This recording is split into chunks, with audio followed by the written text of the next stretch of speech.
Hey, Distinctive Agents and staff, Shannon here, and I'm super excited to be here with Trisha Whittington, who just recently got back from Rachel Hollis's Rise conference.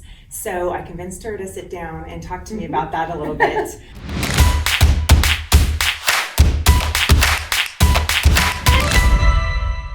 If you guys don't know who Rachel Hollis is, you might be living under a rock, but she's the author of two amazing books, Girl Wash Your Face and Girl Stop Apologizing. So Trisha, tell us a little bit about what the Rise conference actually is. Sure. So Rachel Hollis 3 years ago had the inspiration that she wanted to just encourage women to embrace who they are, embrace their past, their present, their future, and achieve the goals that they want to, and that by using kind of their life as their jumping point. So 3 years ago, she hosted this conference, and she had 250 women that came and were inspired and learned from her. And then she had last year 800.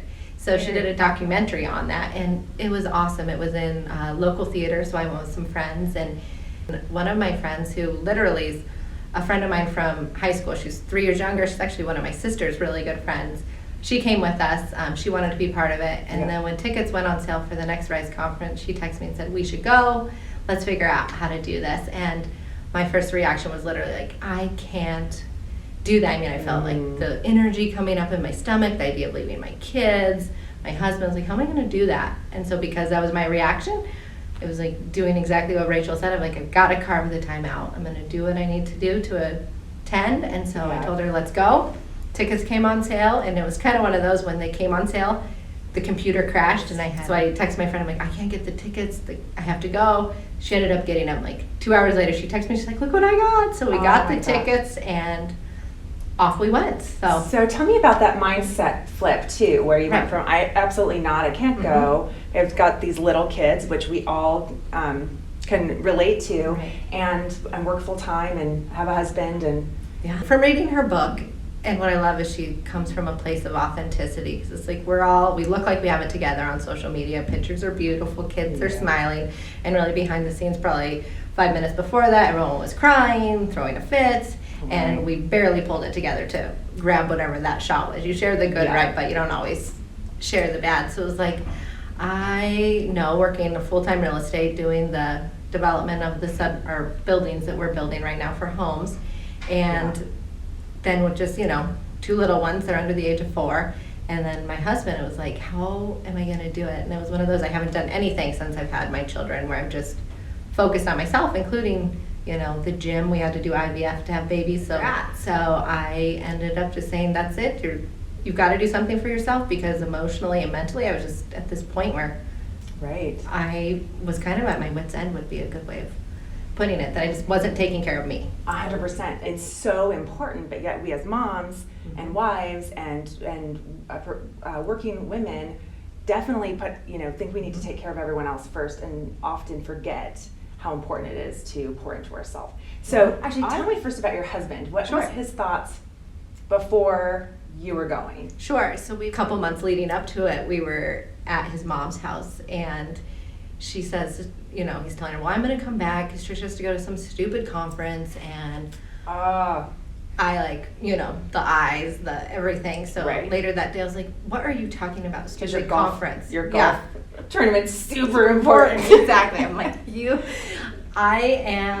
it's not stupid. I'm like, that's me saying when you go to your coaching conference, that's stupid, because there's fun involved in it, whatever it was. So it was him, kind of realizing like, okay, this isn't stupid to her. It's important to her, so I need to realize that. And so by the time I went, he was, he still was a little bit grumpy here and there about it, but he did so great with our girls, and he took them up, and they spent time with his family, just the 3 of them, which was, nice to not just have, it's nice to have that alone time for him and his family and my children. So, but he really, by the end, he was supportive of it, and I'll tell you more about that as we talk about it. But So you go to the conference. So while you're there, so it's 2 full days? 2 full days. We stayed in Dallas. Actually, the morning we got up to leave to the conference, we'd rented a car. We were going to drive down. We take off. We pull out, and the back window of our rental car just like caves in. No. Someone had chucked a rock right through the back. We didn't notice it till we're driving, and it's caving in. So we flip around, we go in, we don't know what to do, we don't have time, we just need you to get us another rental car, we'll come and talk to you about expense, whatever's going on here later, but we gotta go. So, Get me out of here. yeah, it was one of those moments where it's like we could have totally let it dictate how we felt, our emotions going in. It was like, nope, we have a timeline, we gotta get there, and we're ready and excited, so we didn't let that So, slow us down. So you had a computer crash when you were trying to buy tickets. Yes. That's something that sold out. And I think, were you saying 800 last year, and this Yeah. year she did two conferences. She did two That were conferences. 10,000. Yeah, 7,500 at ours, and then she added another one because that one sold out so quick to 2,500. So she went from 800 women to 10,000 women. I mean, when you went in there, it was insane. I mean, the line wrapping around the building I bet. to get in, it was kind of one of those like, wow, this is a lot of people here that are all like coming here hoping for something that they're going to take away that's going Right. to just inspire them, whether they were stay-at-home moms or business owners or whatever it was. You had everything. So it was a really almost emotional just to see all these women there. That many women Yeah. willing to pour into themselves. Yes. And so tell me a little bit then about what you discovered. Sure. during- So she does like it's two parts to the conference. Now her conference in the future will be a 3-part because she had like an optional day that we didn't do because we went shopping. But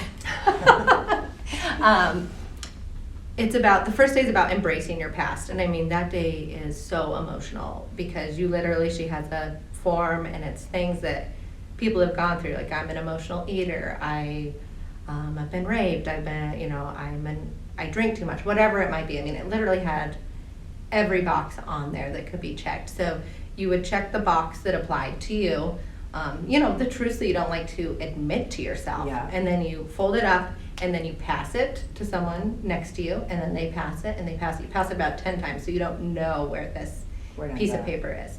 And then they ask you to open it up, and then they read those items. And if you have a box that's been checked on yours, you stand up for your sister.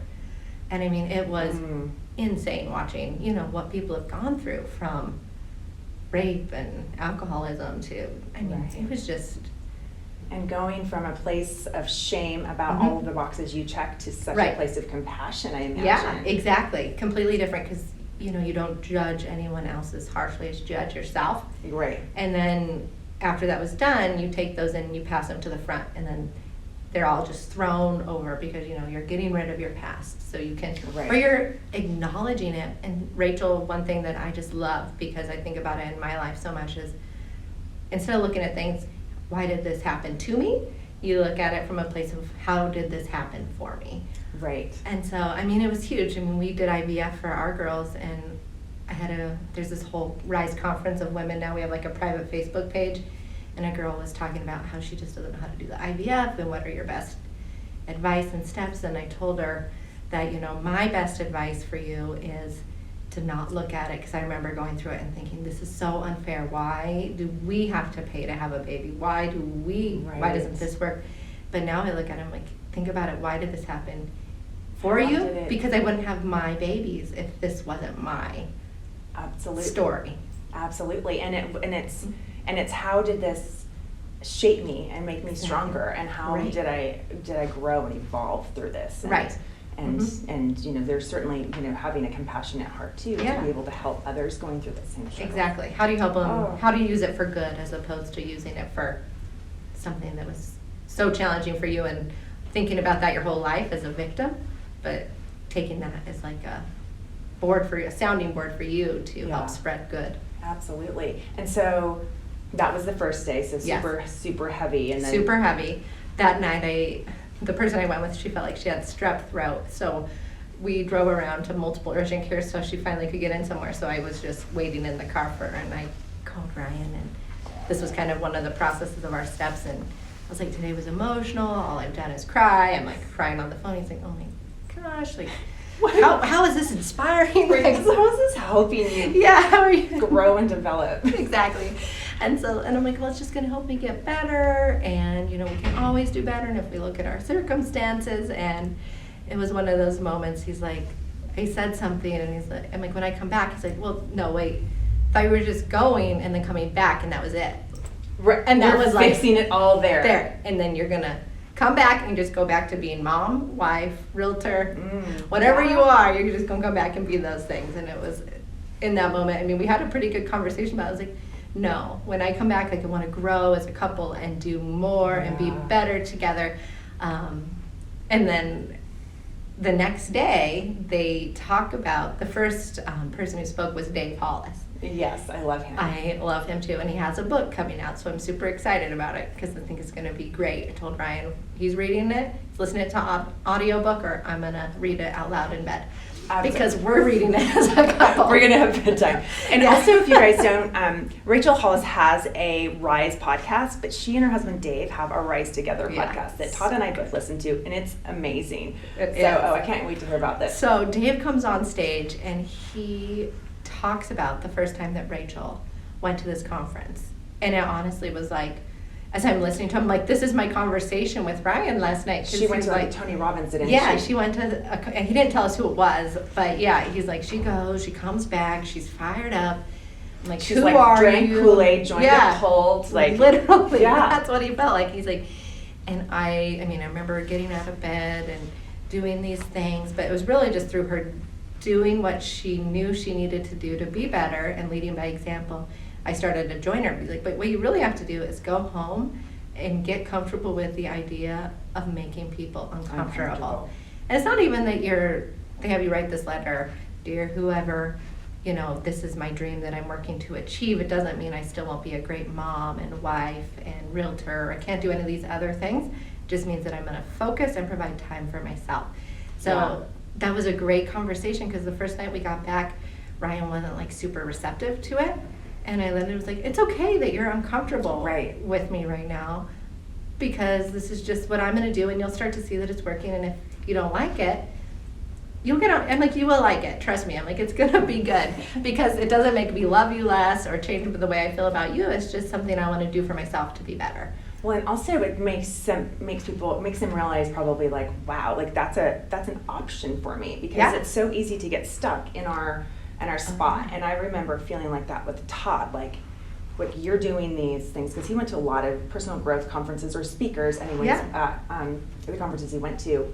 And I was like, you're doing all these things, and I kind of felt left behind and sort of resentful. But how I love it, I think it was, and maybe in her book or something, but she explained it how you I didn't go back and be all judgy, like look at me over here getting all personally developed, and you're over there drinking your beer with your beer gut, and I'm over here getting toned, like, so it's not a judgment piece. It's just, it's so hard to forge your way and continue on your path. So tell me about that. Well, it's kind of amazing. So little by little, actually one day Ryan walked in because I had to do a coaching call with Todd when you guys were on your trip. And so I was sitting at my parents' kitchen table. It was such a random place. I'm having a coaching call.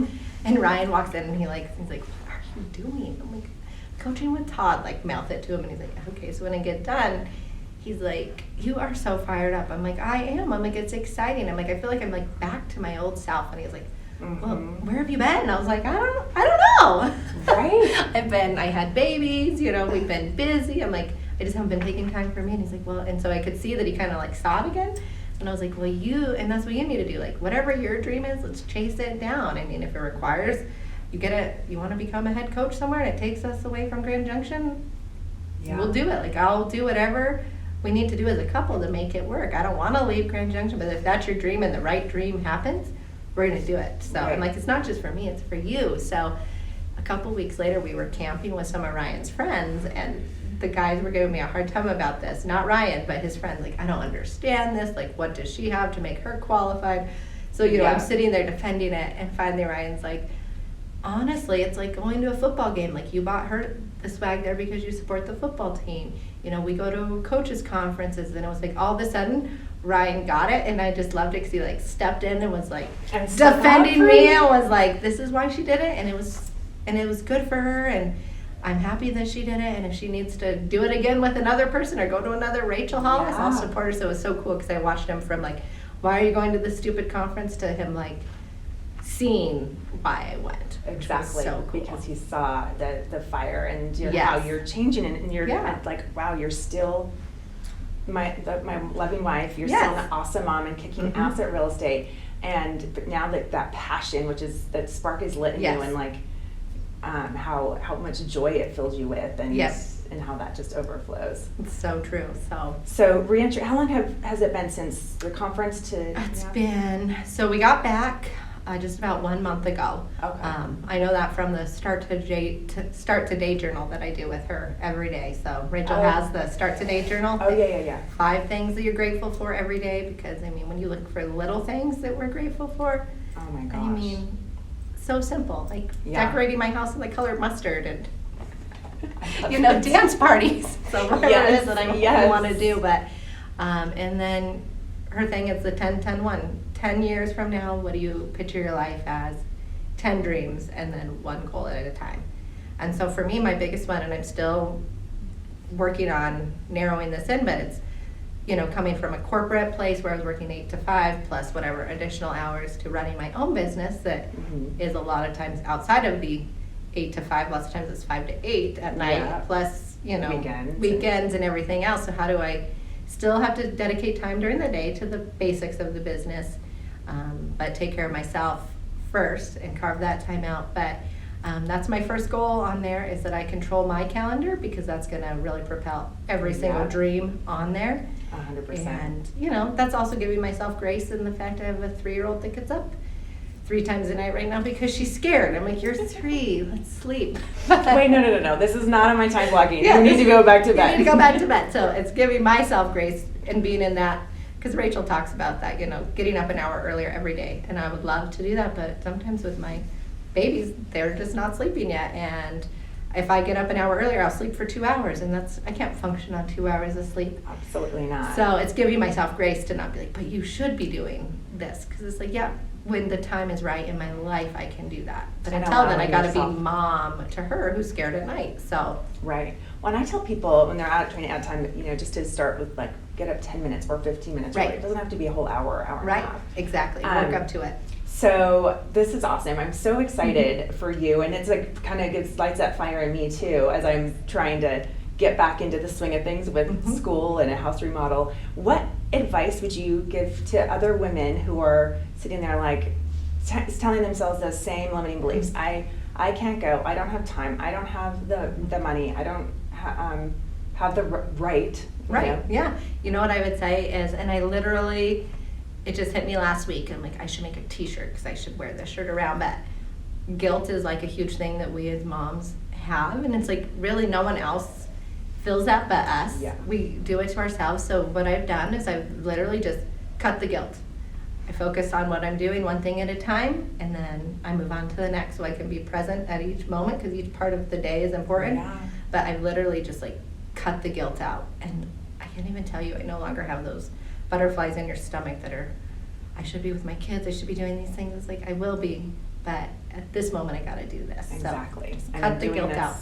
for them, Hmm. not in spite of spending time with them. Exactly. I'm doing it for them so that I can be better when I'm with them, because I'm overflowing versus running on empty where I'm short and annoyed and frustrated. So Right, which absolutely happens because Mhm. we put it all on us Oh, and yeah. don't fill ourselves back up. exactly. Well, thank you so Sure. much for telling us or talking to me about this. This is awesome. I hope you guys found it as exciting and inspiring as I did. And the Rise Together the Rise Conference Mhm. is an annual thing, right? It's annual, yep. So she has one in January this year in Florida. She actually has 4 this year. She's going Florida, she's going to Toronto, she's going to London, and she's going to California. Oh, we should do London. I would absolutely be up for that. Cheerio. So I highly encourage you guys to check out the Rise Conference. I know that those tickets sell out really fast, so see when that opens up. We'll look into London and let us know if you'd like to join us. But I did actually go to my first personal growth conference myself last September. It was Brennan Burchard, and it was about 1,000 people, I think. And then I went to another one in Austin that was like 100 women. So 2 totally different experiences. But just continuing to seek out those opportunities and surrounding yourself with like-minded women who lift you up and support you. It's so easy just to, as women, just look at others with envy or sometimes judgment. And it's one of the most empowering things that I discovered when I was there, that gosh, like I am not giving myself enough credit, and I'm giving other people way too much credit, and I can absolutely help lift someone else up. So I appreciate you being here lifting me up today, and I can't wait to see what the next few months and London holds in store for you and us. Until next time, you guys have a blessed day and be disciplined.